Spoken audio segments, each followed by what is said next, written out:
Hey, we want to welcome you to Navigation Church. For those joining us online, so grateful to have you here.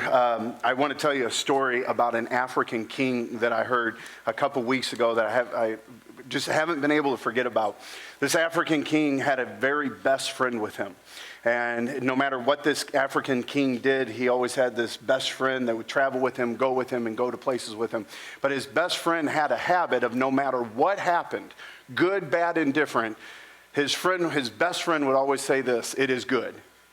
And it happened one day specifically when this African king and his best friend went out to go hunting. The African king lifted up his gun to shoot, and when he shot, there was a misfire, and it blew off the king's thumb.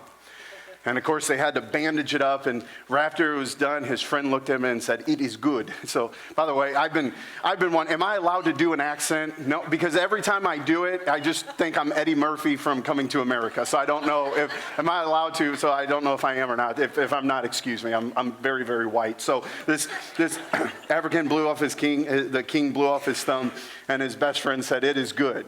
And the king said, "It is not good. I just blew off my thumb." And actually the king got so mad at his friend that he ended up throwing him in prison.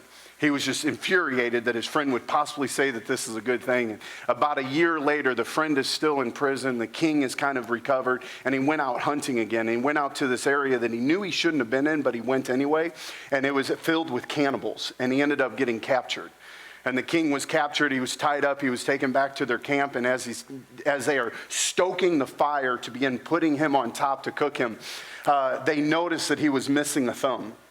And now there's two ways that I've read this kind of African proverb. And it was, number one, that the cannibals would never eat someone who was incomplete. But another version of it said this: that someone else had already tried him and he's no good. So however you need to hear that today. So they ended up releasing the king. And the king left, and he walked away going, "Man, it is good that I shot off my thumb." But he forgot about his friend that's been in prison for a year that said, "It is good." And he went and he took his friend out of prison. And he said, "I am so sorry. You were corrected. It is good." And he told him the whole story. And he said, "Would you forgive me?" And he goes, "King, I forgive you. You know why? It is good that I was in prison." And the king goes, it wasn't good that you were in prison. You were miserable. We treated you horribly. How can you possibly say it was good? And he said, "King, I would have been with you on that hunt, and they might have liked me."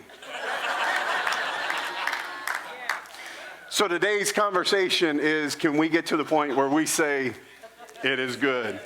So for those watching online, we are so grateful that you're part of our online community. I will tell you at the end of service, we may let you go a little bit early during worship today. I feel like God was just speaking to me, and we're going to just see what he has for us. And so, but we are glad you're with us. Make sure to download our app. And for those who weren't able to be with us last week, you're going to also want to download our app. If you weren't able to get our handout from last week. Now, some of you know to look in front of you. Don't look yet. Don't look yet. Wrong handout. Don't reach for it.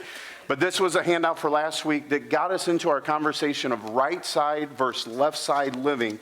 And it's what some of our character defects are versus what our intended design is all about. Don't worry, if you're here and you have no idea what I just meant by that, I will cover it in just a minute. But make sure to download our app to be able to get that handout. And if you're with us live and you would like last week's handout, if you go to our Next Steps booth, they're sitting right there, propped up nice and pretty for you. Make sure to grab one, because this is going to be I believe this could be an ongoing teaching and kind of spiritual tool we have here at the church. We have something known as the 5 Ps. We use something known as the Beatitudes. Have anyone ever heard of that one before? I didn't make that one up. That one's really good. We just stole it straight from Jesus. It's fantastic. If you haven't heard, it's fantastic. But now this right side versus left side living, we believe that it's going to become part of our culture just a little bit more. One of the things we've been doing, and this is going to be a quick review, get us all on the same page. We've been saying the Lord's Prayer every week together. But this week, I just want to read to you the first little part of it. And it says this. It says, "Our Father, who art in heaven, hallowed be thy name." I know right now I can feel you wanting to say it. Should I go ahead and let you say it with me? No. Sit there and be grateful that I'm not letting you say it. So don't worry, we'll get to that in a minute. "Thy kingdom come, thy will be done on earth as it is in heaven." Let's just pause right there. What this first part of this prayer that Jesus taught us says this: "Our Father," which, by the way, forever, God in heaven was this elusive, out of touch, mighty power that we had trouble relating to. Jesus immediately comes in and says this, call him daddy. Just shifts the thinking of everybody's brain. And by the way, when you said, hey, my dad, make sure to give the proper address, who art in heaven. Not my dad who lives up the road that built the house that we're in that gave birth to me, but I'm talking to my Father who is in heaven right now. It says, hallowed be thy name. You're holy. You're separate from us. You're other than what humanity is all about. But then God, let your kingdom come, your will be done on earth as it is in heaven. Or let's reword that a little bit. And no, I am not changing the words of Jesus. Everyone hear me? Don't start yelling heresy and running at me. But here's another way that we could possibly say this. Your kingdom is in a dimension outside of ours. Let's just label it like this. Let's say there's a fourth dimension outside of our 3D world that we live in. And this fourth dimension, God, it's outside of the senses that I currently have. I can't see you. By the way, if anyone sees God on a regular basis, good for you. Most of us call you crazy, but good for you. Like, you're probably not smelling him. You're probably not touching him. It's outside of your senses. But God, I want my sixth sense. I want something beyond what I'm normally used to recognize that in a fourth dimension, in a dimension outside of me, there is a heaven, there is a kingdom, there is a way of thinking that I need to reach into on purpose and pull into my life. Can you see that? And so that's when, in our conversation over the last couple weeks, this is all review for those who've been around, we've been saying we need to work on our sixth sense. That's our character. That's the thing that you can't taste, feel, smell. And we need to be reaching into a fourth dimension. That's the dimension outside of us. That's that heavenly realm. And saying, how can I make heaven look like my earth? Because how often does your earth feel like hell, but you'd prefer heaven to be in it? The only way you switch those two things out is to grab one and pull it into your world. And so we have been looking at how to have a biblical, heavenly, and godly character and characteristics. And it's by saying this, thy kingdom come, thy will be done on earth as it is in heaven. But how do we do this on a daily basis? That's the question. Don't worry. Jesus already taught you how to pray that. He says this. It says, give us this day our daily bread. And forgive us our trespasses as we forgive those who trespass against us. And lead us not into temptation, but deliver us from evil. For thine is the kingdom and the power and the glory forever and ever. That's how you're used to, but the prayer actually ends there. So here's what Jesus ends up saying to you. Every day you should be asking God for the daily thing that you need to improve your standing, improve your character. And when you get your daily bread, sometimes your daily bread is awesome. The day that you get a good doctor's report. Man, that's good daily bread. You know why? It's easy to be on that right side of your page and be grateful and be happy. When you have those days that you find out that you're having a baby boy and you find out that you're having a baby girl, or you find out you have a first-time guest here today. For those online, we have a first-time guest here at the church today. Her name's Eden Simonik, and she's like right back there. And this is a good day. It's an easy day. Yep. And by the way, for mom to have a good day and an easy day, don't go touch the baby, okay? Let me just make that announcement. You're welcome. I'm throwing it out. I've had 4 of these little things, and no, we don't need you to hug them and kiss them and touch them, and you didn't wash your hands, and Germ-X ain't doing nothing. So, but like, this is a good day, right? We have this baby and it's healthy and it's at church with us. We had a good day because she said yes to you, or he said yes to you. These are good, easy day of daily bread. But what about those days that God decides to give you Brussels sprout bread? Right? Or tomatoes. Straight tomatoes. If you don't know this is the worst fruit in the history of mankind. I believe the tomato is what Adam ate in the garden that made all of humanity fall. That's how bad. This thing, you bite into it and snot and just it explodes with this drippy, nasty, seedy thing. Think about it. It's disgusting. What happens when God says, this is the bread I want you to eat this day? Why? Because there's something in our character that's missing that this one thing will only give to you.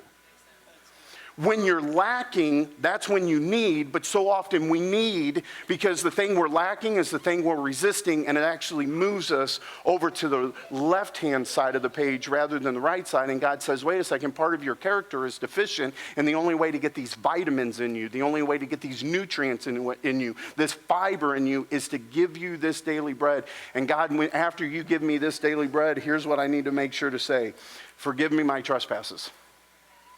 Because not all the time do we go up to the bread of life, the dinner table of living, and we always eat properly. Oh, and by the way, sometimes the dishes that you get served aren't given to you in the best manner. So help us forgive those.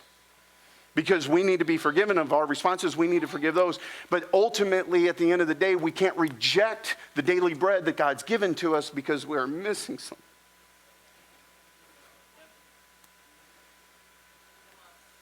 I'm sorry. Worship was so amazing, I actually had to just step out.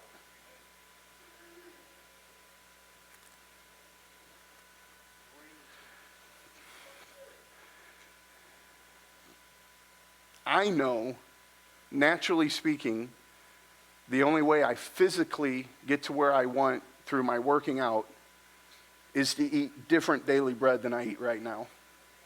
Because apparently coffee cake isn't the same as clean carbs.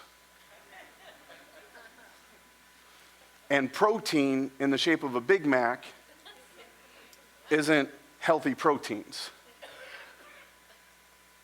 But it feels really good to eat the bad stuff. But what God's saying is, I need you to be on the healthy side. And it happens through the daily intake of the bread that I'm going to provide for us. Lead me not into temptation, because God, there's times that I want to blame you for my daily diet. Because if you only knew what I was going through, if you only knew what I was dealing with, you wouldn't have done this to me. And he's going, listen, I am the world's greatest trainer. And I know what you need here in this moment in order for you to become exactly what I've called you to be. And so we need to, when it comes to our daily spiritual appetite, what if the problems that we're facing in life are intended, the daily bread that we're eating, what if they're actually intended to increase our ability to healthy thinking by moving left side characteristics over to right side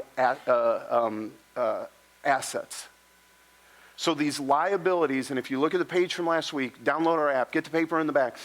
Everything on the right-hand side of the page, they are liabilities. They do you no good when you are living in a place of anger, hostility, revenge, bitterness. These do nothing good to a healthy lifestyle. And what if the problems that we face in life are the ability to eat the bread that we need to, that actually gives us right side characteristics that are now assets to our life? The worst moments in your life can be the best thing for your spiritual diet. The worst things in your life, the worst moments you've experienced, the worst news you've ever received could be the best thing that you need for your healthy spiritual diet. But if we respond incorrectly and we don't forgive our trespasses and those who trespass against us, and we look to God and curse him, all we do is end up moving through resentment, the door of resentment, over to this left side of the page, and we become angry with God. And you're going, no, man. You're just becoming a diabetic in your soul. And so this door between right side living and left side thinking, right side assets and left side liabilities, it hinges on a door, and the one door swings towards resentment, the other door swings towards gratitude. When we live a resentful life, we move towards the left side of living. And the sixth sense is raising our consciousness to be aware that my character at any given moment can move me towards left side or right side. The question is, do you have awareness awareness in the moment of what is happening, awareness in your situation of what God is trying to feed to you.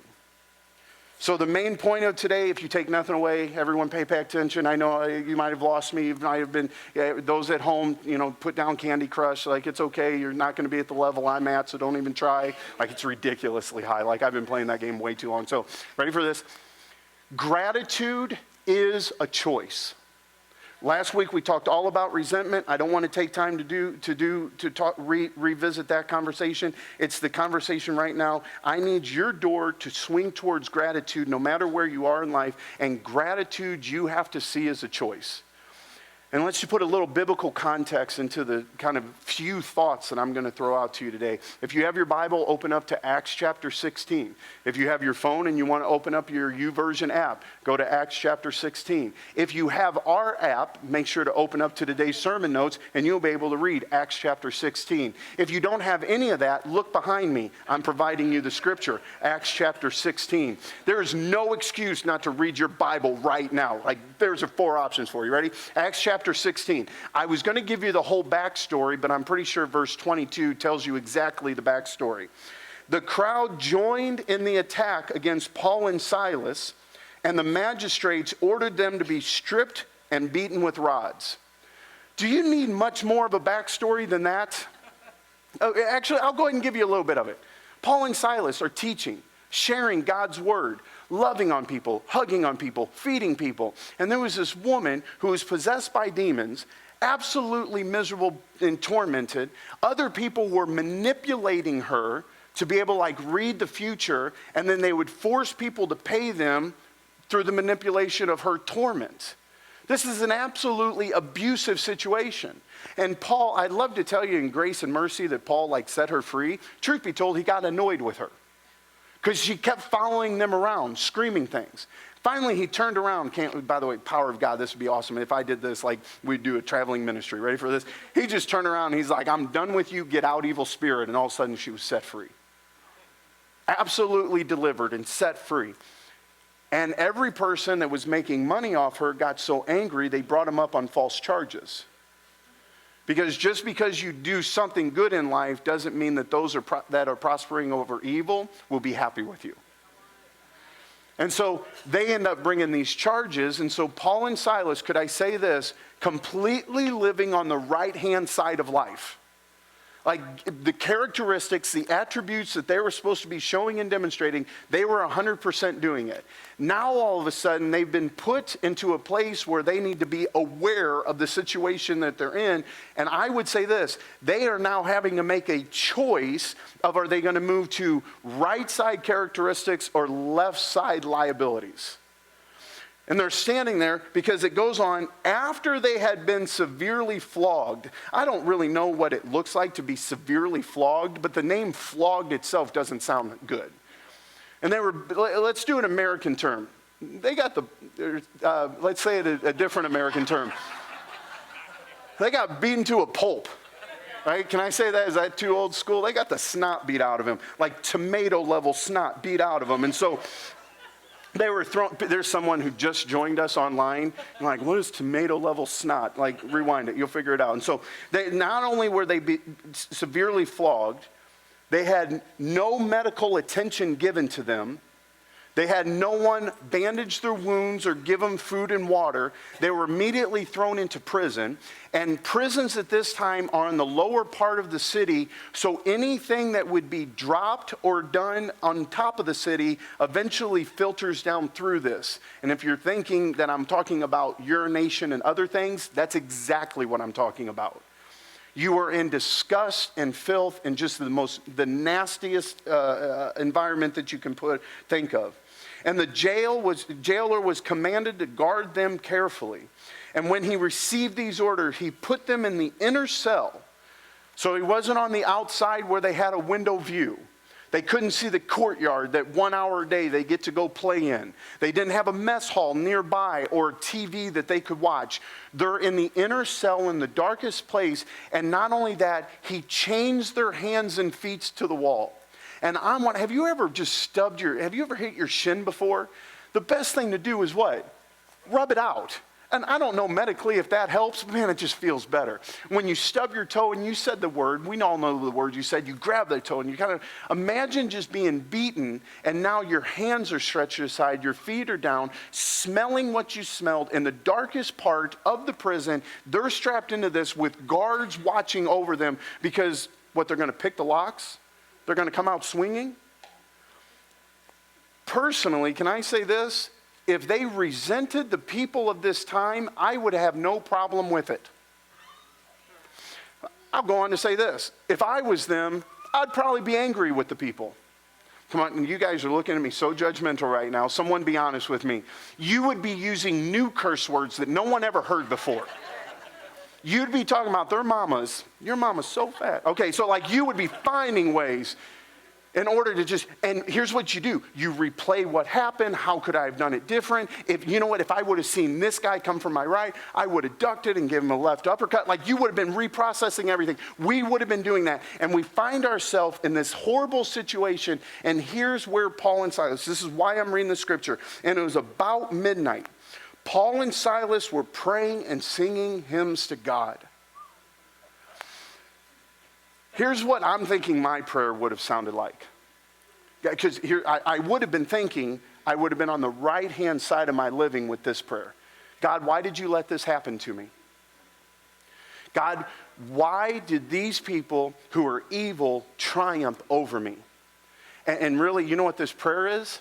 It is a prayer of being a victim. Wait a second. That's not the side I want to be on. See, we cloak spirituality, but we have to actually evaluate the character that we're praying from. And gratitude, if you're resenting through your prayers, you're moving to your left side. But if you actually are finding gratitude in your prayers, you're actually moving to the right side of the page that you've been living on. And here's what they're doing.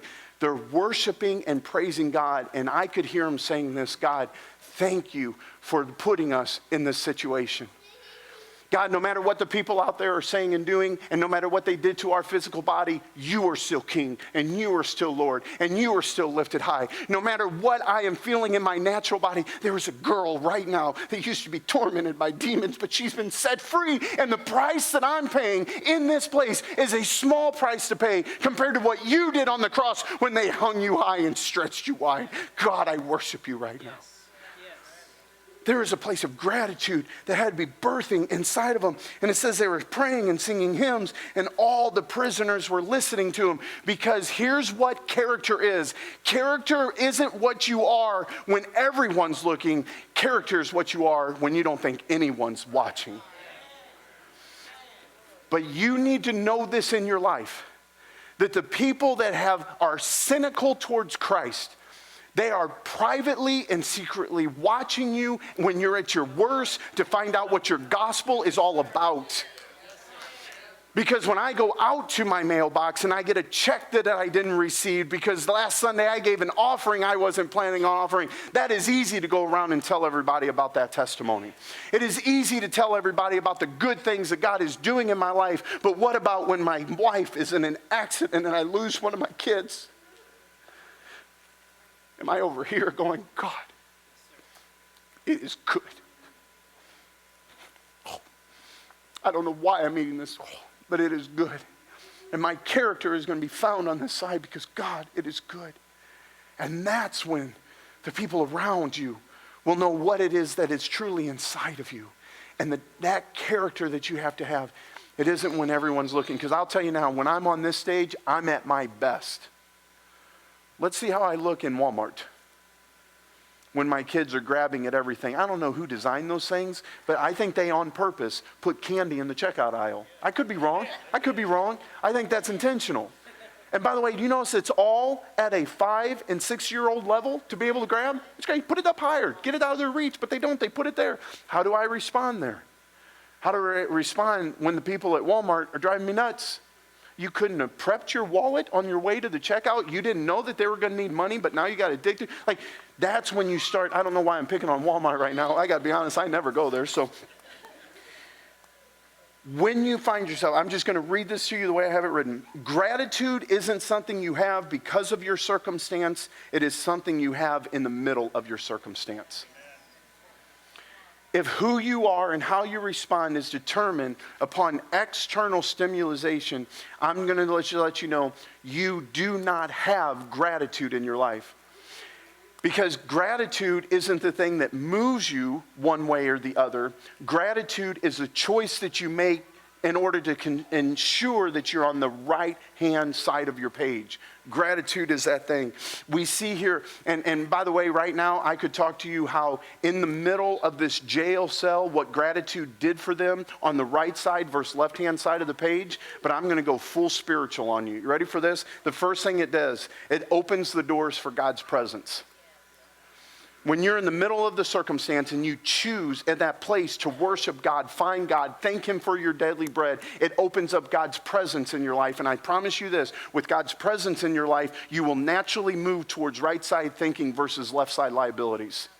Because God doesn't play nice with these. And when you open Him into your life, you naturally want to move towards this intended design that He built you towards. It opens up God's presence. The other thing that we see, that after they were worshiping and praising in the jail's doors, it ended up flinging wide open and their chains fell off. When you, in your environment, in your situation, find gratitude in your life, you will find a freedom that you've never known before. Because your situation isn't the thing that binds you. It's the belief and the mindset that's inside of you that restricts you. These outside things may try to harm you, but you do more damage in your own brain when you go over to the left side of the page in order to vindicate yourself, in order to justify yourself. You put yourself in prison more often than the people around you ever can. And so we have to find gratitude in that place. And so we see God's presence show up. We see freedom. But here's the other thing that happens. It's contagious. All the people got free. All the doors were wide open. And can I tell you, your attitude is contagious. And you know this. You've walked into your workplace before, and Miss So-and-so and Mr. Grumpy, they show up every day, and they have those faces that you just know are telling you something. And when's the last time you went up and said, hey, I'm ready to be upbeat, change your attitude? No, somehow that attitude ends up affecting you. Have you ever walked into a situation where you know the husband and wife were fighting right before you got there and the room is physically colder? It changes your environment, left or right side. It changes your environment. But when you come in with the joy of the Lord in your heart because you have found Him in your presence and you chose in the worst parts of your life to be grateful, to find gratitude, it changes not only your life. This is the thing you've been looking for to change your family. This is the thing that you've been craving to change your children's attitude towards you. This is the thing that you've been needing in order to take to your workplace to change the overall ethos that you know right now is backstabbing and undercutting. It's finding that place of gratitude in your life. And you need to know that your hands are only big enough to grab a hold of one thing. It's either going to be gratitude or grudges. We can't hold them both. Or here's how we said it last week. Gratitude or resentment. You can't embrace anger and hate at the same time. It is absolutely impossible. If you pull out last week's sermon notes on any one of these things, arrogance or humility, you can't grab them both at the same time. Your hands are only big enough to carry one set of characteristics in your life. But the question is, which one in that moment of awareness that you're standing in are you choosing to embrace? Is it gratitude or is it resentment? Awareness in that situation, it helps raise my characteristic, raise my consciousness of my characteristic. And no matter what life throws at you, we see Paul and Silas, no matter what life threw at them, awareness in their moment brought them serenity. By the way, for you Seinfeld lovers, I'll go ahead and say it just to get it out of the way. Serenity. Oh, that's sick. Just sick, you tomato-loving Seinfeld watchers. So I gave you my opinion on tomatoes. I'll go ahead and give it to you on Seinfeld, too. No, I won't. It's literally not worth my time. So I just don't get it. I'll be honest with you. I don't get it. I don't think it's funny. Like, I wanted to find it funny, but it's not that funny. So, okay, it's the same joke for 30 minutes. Real creative. Okay, so what we have to do in this moment is to find serenity. So what is a definition of serenity? I'm not going to spend a lot of time here, but I do want to say it to you this way. Serenity is to know when to take a pause and when to take an action. So in this place of awareness, when this thing is coming at me, am I supposed to take action against it, or am I supposed to pause towards it? How can I be found in this moment of clarity in a place of peace? And I will tell you, if you take the wrong action at the wrong time, there is someone, you need to hear this today. And I almost didn't say this, but even driving here today, I felt like I was supposed to say this. There's nothing that you can make worse in life by not overreacting. There's not a single thing that you can't make worse by overreacting. Something is happening in your life and you go, it can't get any worse than this. Yes, it can.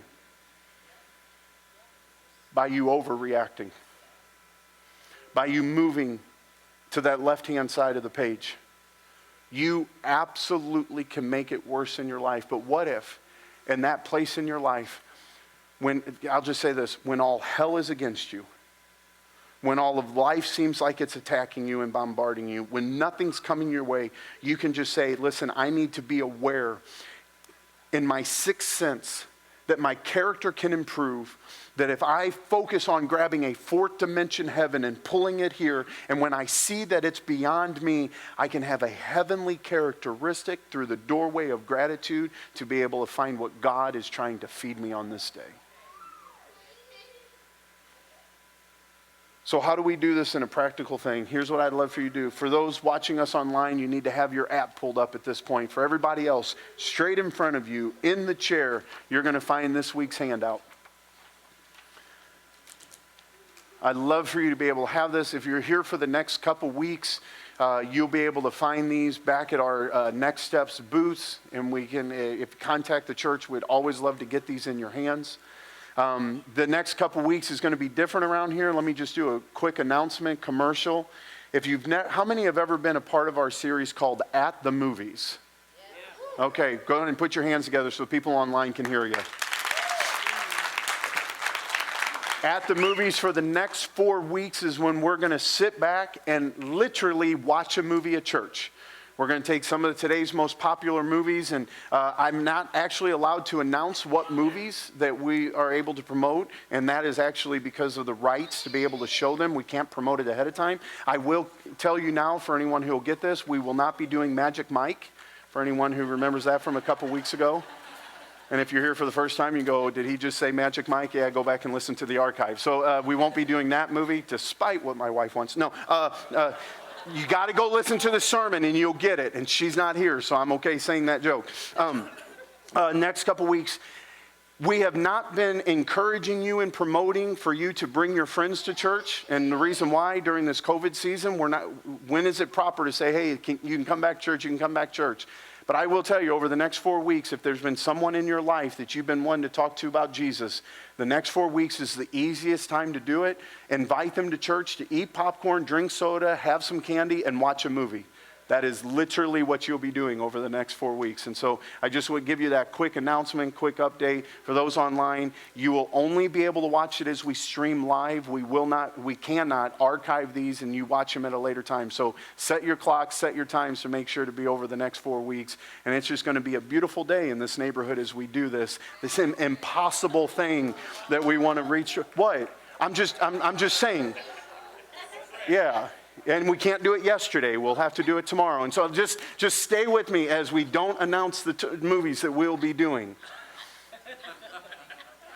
Bring your own peanut butter. Yeah,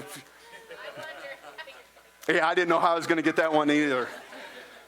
My thoughts like were a falcon flying away from me. So how do we do this? Thank you for the slow clap. I felt like that was a bit of a sneaky. So how do we do this on a very practical level? That's what this handout is all about. When it comes to yourself finding left side characteristics where you desire right side assets. You have to make a conscious choice to move. And it is easy for me to tell you, get a place of gratitude. Be happy about where you're at.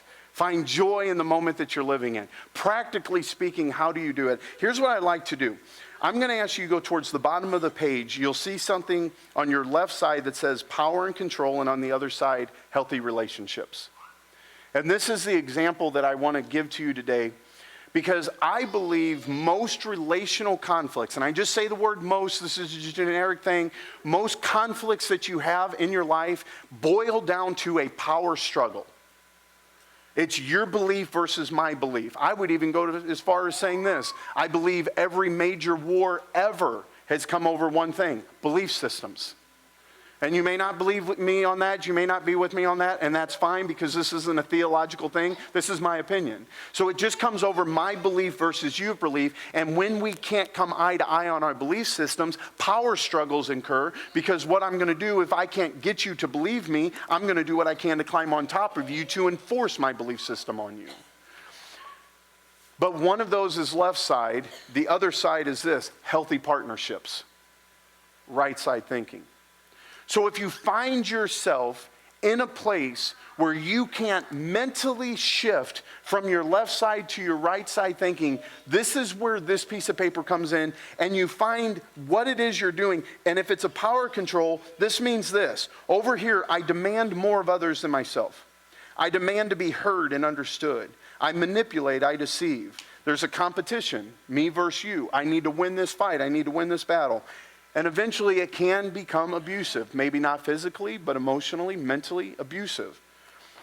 So if you find yourself in a power struggle, here are just a few things you can intentionally do to become aware in this moment, find that serenity to act properly to move to the right-hand side. First of all, when's the last time you took ownership of the situation? What part did you play? You need to demand of yourself more than others. How is my character getting better? What am I learning from this? What part did I play in this situation? Because I statements are very difficult to do when you're trying to win a war. You're using accusations, right? You seek to listen and to understand. This is so difficult. You know how this is. You make a comment in the middle of the fight, and as you make the comment and they're responding, you're not trying to hear what's being said. You're trying to come up with your next argument to come back with them. But what if I say over here on the right-hand side, wait a second, stop.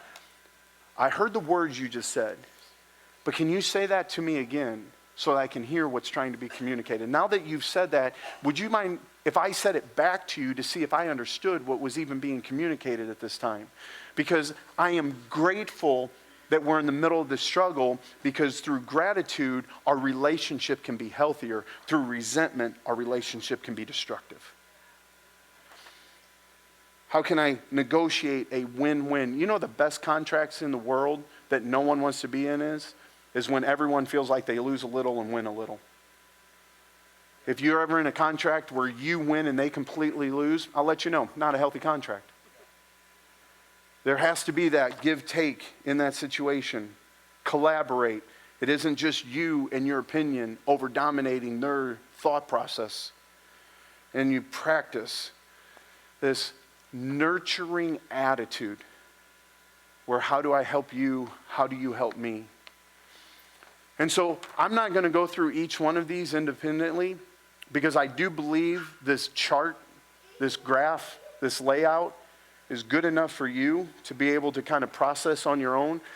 But here's how it works. Last week's handout, when you notice left side characteristics and you can't mentally figure out how to move from your left side to your right side living, you can pull out this to say, okay, which of these attributes does this fall under, and what are the practical steps that I can take in a conscious place to become aware of my situation in a moment of serenity and peace, because I ultimately want to move to my right side instead of living on my left side.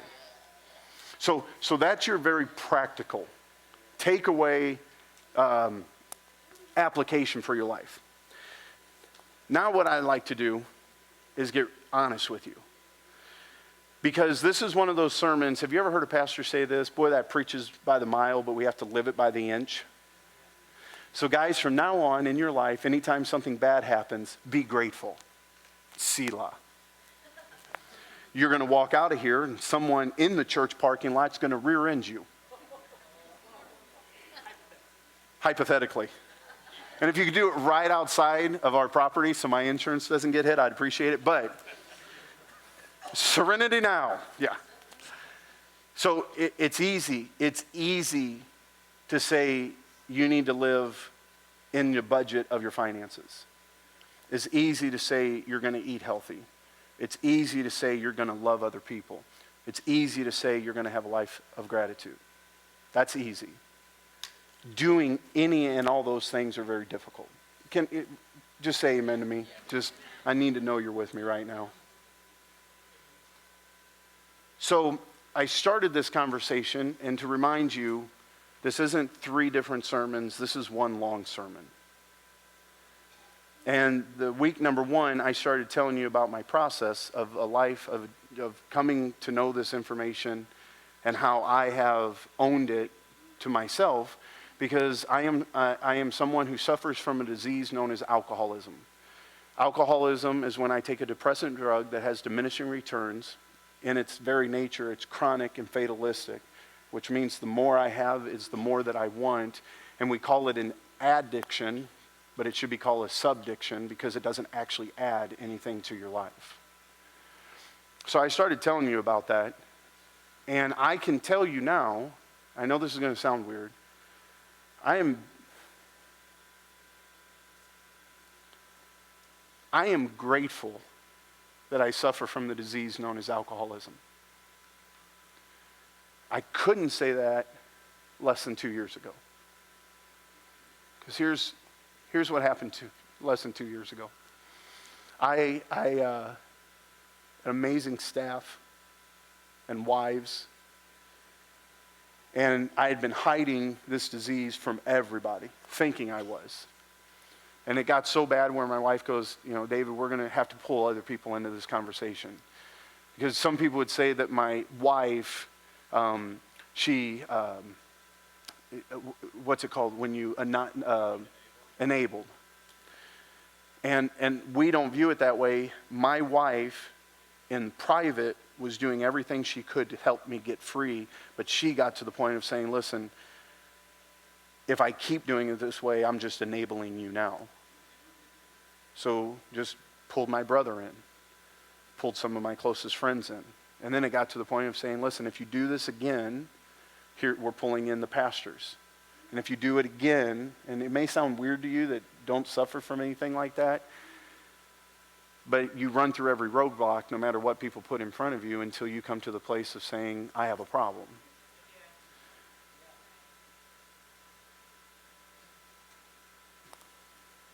Man, I've wrestled with sharing this, but so I woke up one morning in a haze with my wife and my brother walking into the bedroom with an empty back suitcase. And they said, hey, we're going to take you to rehab this morning. And they knew that that was not going to go over well because I had a plan. And this may just be a guy thing. I don't know, ladies, if you suffer from the same ignorance, I can fix it myself. Give me one more time. I can handle this. And they could tell the energy in the room was coming up. The heat in my voice was coming up because I was, truth be told, I was about to run again. And when I say run, I mean just leave the house with what I have on and hide. And for those who don't know, I'm a chaplain for our local police department. And my wife called in a favor to one of the police officers. And they said, by the way, if you try to run, there's an officer downstairs in full uniform. So now I'm embarrassed. I can't believe you're doing this. What's the church going to think? How are we communicating this? Pastor Brent, Pastor Aaron, I'm dropping the bag. Everything that's wrong. Honey, you don't know how to pay the bills because that's my job at the house. I don't have them laid out for you. There's, do you know where the checkbook is? Just all that type of thing. She knows where her credit card is. Don't worry. If you don't think she has money, a girl's got an allowance, so it's not an allowance.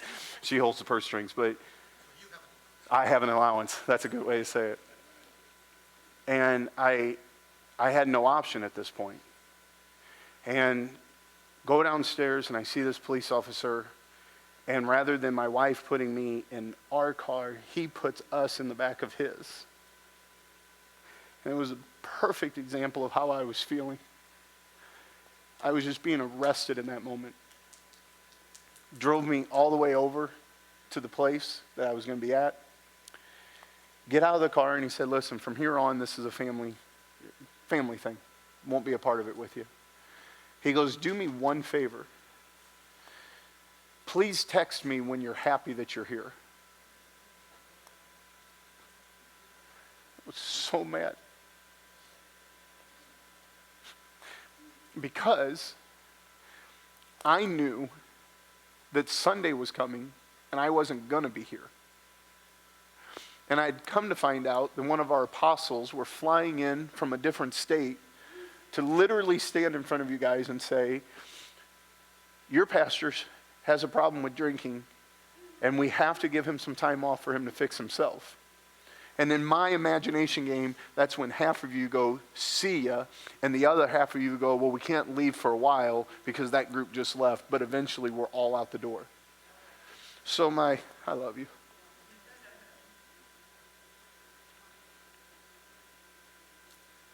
So my brother, who felt like he just lost his best friend, my closest friends who didn't even reach out, my wife that abandoned me at this mice-filled prison below the city where I'd be locked in there. And the only thing that my arresting officer said was, let me know when you're happy that you're here. And I can tell you today, I am so grateful for my disease of alcoholism. I'm great.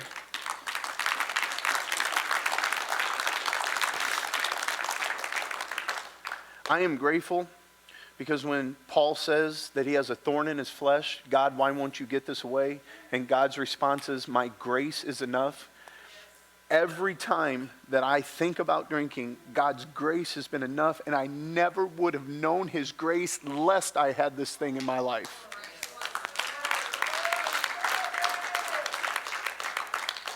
I have friends and family. I promise you this, if you would know all the stories, they should have left me. They should have turned their back on me. And I in no way would have resented them for that because I was horrible. And friends and family that are closer now, and not only closer now, they're a part of my sobriety network that when I'm in need, I can call them, and rather them being triggered from days gone by, they stand up and fight for me in this day to continue. I never would have known that without this disease in my life. I am grateful for having that in my life. I am grateful because myself and Pastor Brent, Pastor Aaron, different team members here, we've always had a desire to have a certain church, but you never know if what you're building is actually coming about.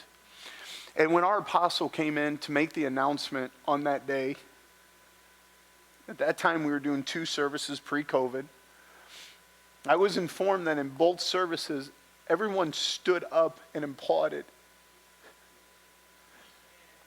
I don't know why. To this day, when people say, I'm proud of you, I'll let you, I don't know why. But here's the way that our apostle said it is, he went to the bank of Navigation Church. He went to the teller. He went to the ATM of Navigation Church, and the only thing that he needed to do was to take a withdrawal of grace.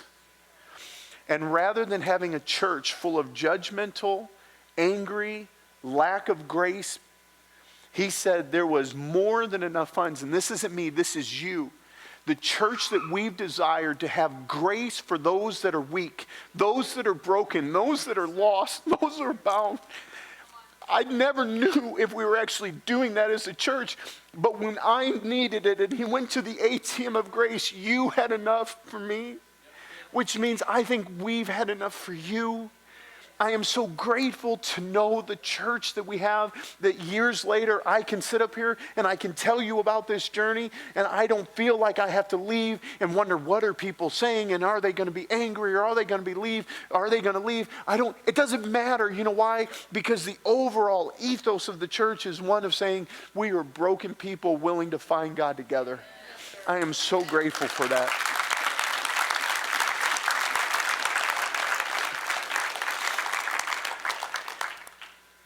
I'm grateful for God's timing. Because, just so you know, I could have fixed this a lot better than he did.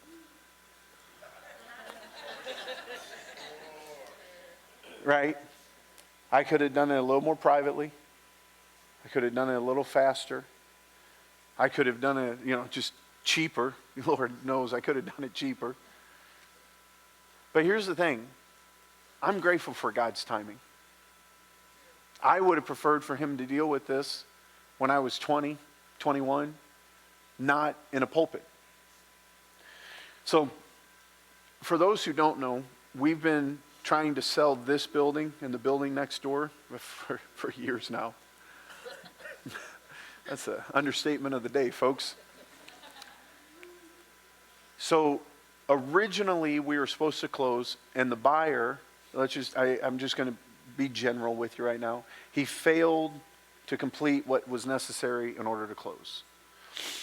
And by the way, I'm saying this for legal. I'm not making an accusation. I'm not making a case against him. Facts are, we didn't close, but we were ready. He wasn't. So, and man, I just remember being so frustrated. Like, God, we were finally getting rid of this. By the way, this building that cost us twice the amount that we need in insurance because of how old it is. We have to have twice the amount of air conditioners because this living, breathing building, during the summer it's a brick oven, during the winter it's a cold refrigerator. Why? It's just nothing but bricks, right? So God, I think we can do better with your finances if we just get a newer building. But he didn't close, and we're still stuck with this. I'm so angry. And then you fast forward and you go, God, we should have closed again. And from that first closing, we should have reopened. And we could have been in a new building, in a new place, attracting new faces and new crowds and changing lives for Jesus Christ. Because if I care this much about Jesus, God, why can't you care that much about Jesus? Someone talk to me right now. And then I look over time, I look back.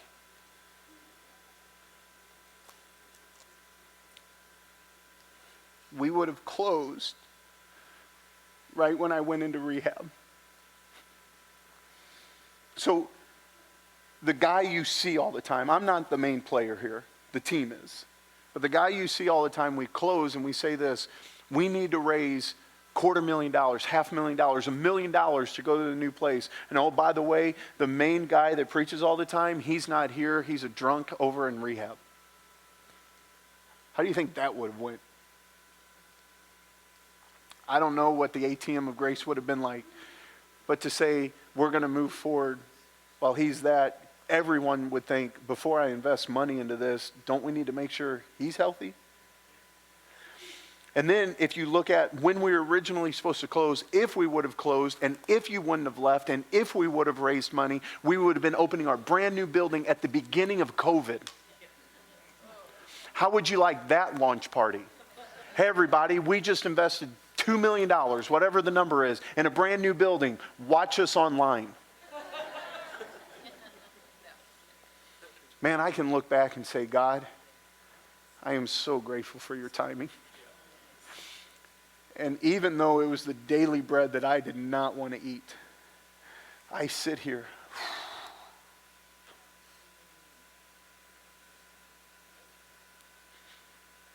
I sit here in the correct character that I'm supposed to be in. And I'm at rest. And I'm at ease. Because I don't resent what I went through. I don't resent the decisions that other people made. I don't resent those. I am grateful. Because I'm aware that I've become who I've become.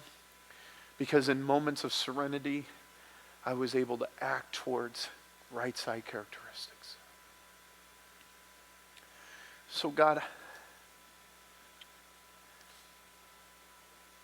Lord, right now they're just pieces of paper. Right now they're just thoughts. But I pray that my story, my journey, my discovery is available for anyone else who needs it. And Holy Spirit, I believe that outside of this conversation, you are the one that meets us in our prison. And when we begin with grateful hearts worshiping you, we will find you, God. In our dark places, we will find hidden treasures. And in those dark places, we will find freedom. And our character, our sixth sense will be developed in such a way that we constantly see heaven here on earth. So God, give us this day our daily bread. I lift up anyone right now that this story, this journey, almost this construct that I give you today, if you're finding yourself residing in it, I pray that you can hold on to, with both hands, the character of gratitude and embrace it for the fullness that our Savior created it for. In the name of Jesus, I pray. Amen.